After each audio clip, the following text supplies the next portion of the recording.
तो देखिए पहला चैप्टर आपका है क्लास 10 में भौतिक का पहला चैप्टर आपका क्या है, प्रकाश का परावर्तन। तो देखिए आज हम लोग जानेंगे कि प्रकाश के परावर्तन के नियम के बारे में। और आपको अक्सर आता ही है एग्जाम में कि प्रकाश के परावर्तन के नियम को लिखें। आप प्रकाश के परावर्तन के नियम को लिखिएगा तो आपका कितना नंबर क्या आता है जी, 5 नंबर के। कितना अंक आएगा, 5 अंक का। 5 नंबर कुछ खास है नहीं, थोड़ा सा खाली ध्यान दीजिएगा तो आप 5 नंबर प्राप्त कर सकते हैं। तो देखिए प्रकाश के परावर्तन के नियम आज हम लोग जानेंगे। तो चलिए देखिए प्रकाश के परावर्तन के नियम हम लोग देखते हैं। तो लिखा गया है कि प्रकाश के परावर्तन के नियम को लिखें। तो सबसे पहले हम लोग क्या लिखेंगे कि प्रकाश के परावर्तन के मुख्यतः 2 नियम है। प्रकाश के परावर्तन के कितने नियम हैं? तो 2 नियम है प्रकाश के परावर्तन के नियम। तो देखिए पहला नियम क्या कहता है कि आपतित किरण, पहले का नियम में बोल रहा है कि आपतित किरण, परावर्तित किरण तथा आपतन बिंदु पर खींचा गया अभिलंब तीनों एक ही तल में होता है। देखिए क्या बोला कि आपतित किरण और परावर्तित किरण तथा आपतन बिंदु पर खींचा गया अभिलंब या तो डाला गया अभिलंब तीनों एक ही तल में होते हैं। तो देखिए आपका फिगर भी बना दिए हैं कि देखिए ये आपका क्या है, आपतित किरण है ना। तो ये आपतित किरण है, तो आपको स्टार्टिंग में भी बोला कि आपतित किरण और एक आपका क्या है, परावर्तित किरण तथा आपतन बिंदु। ये आपका कौन सा बिंदु है बाबू?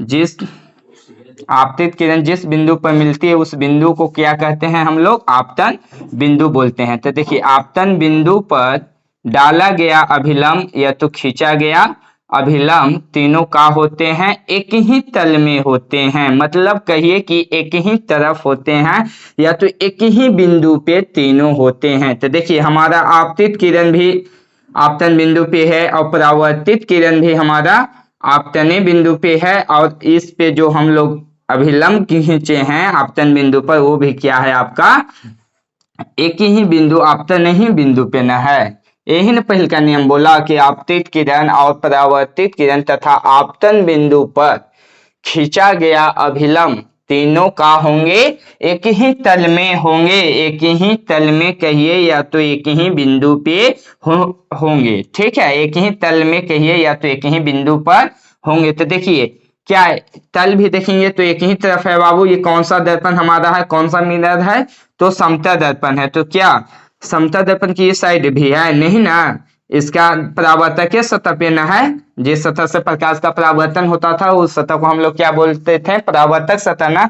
तो देखिए तीनों जो है एक ही तल में न है या तो एक ही सतह में न है, परावर्तक सतह पे है ना। यही आपका पहला नियम है कि आपतित किरण और परावर्तित किरण तथा आपतन बिंदु पर खींचा गया क्या अभिलंब तीनों का होंगे, एक ही तल में होंगे। ये पहल का नियम बोला। और दूसरा का नियम देखिए क्या बोलता है कि आपतन कोण और परावर्तन कोण दोनों आपस में बराबर होता है। आपतन कोण और परावर्तन कोण, तो देखिए आपतित किरण और अभिलंब के बीच जो कोण बनता है बाबू उसको हम लोग क्या बोलते हैं, आपतन कोण बोलते हैं। और परावर्तन कोण तो अभिलंब और परावर्तित किरण के बीच में जो कोण बनता है उस कोण को हम लोग क्या बोलते हैं, परावर्तन कोण बोलते हैं। ठीक है, परावर्तित किरण और अभिलंब के बीच में जो कोण बनेगा उसको क्या बोलेंगे, परावर्तन कोण। और आपतित किरण और अभिलंब के बीच में जो कोण बनेगा उसको हम लोग क्या बोलेंगे, आपतन कोण। तो आपतन कोण को हम लोग सूचित करते हैं बाबू आई से, और परावर्तन कोण को हम लोग सूचित करते हैं आर से। तो देखिए कोण आई बराबर कोण आर। मतलब कहने का इसका मतलब हुआ कि अगर कोण आपतित किरण कोण अगर 30 डिग्री का बना रहा है तो परावर्तन कोण भी हमारा क्या होगा, परावर्तित किरण भी अभिलंब के बीच में कितना डिग्री का कोण बनाएगा, 30 डिग्री का बनाएगा। ऐसा ना होगा कि एक आपतित किरण हमारा 40 डिग्री का कोण बना रहा है तो परावर्तित किरण हमारा 50 डिग्री का कोण बनाएगा। ठीक है, तो ये आपका गलत हो जाएगा। अगर आपतित किरण 40 डिग्री का कोण बनाता है तो परावर्तित किरण भी हमारा क्या होगा, 40 डिग्री का ही कोण बनाएगा। ये आपका दूसरा का नियम बोला। क्या बोला कि आपतन कोण और परावर्तन कोण दोनों क्या होंगे, आपस में बराबर होंगे। ठीक है, और पहले का नियम क्या बोला कि आपतित किरण और परावर्तित किरण तथा आपतन बिंदु पर खींचा गया जो अभिलंब है, यह तीनों क्या होते हैं, एक ही तल में होते हैं, मतलब कि एक ही तरफ होते हैं, या तो एक ही बिंदु पे स्पर्श है। देखिए बाबू, तीनों एक ही बिंदु पे स्पर्श कर रहा है।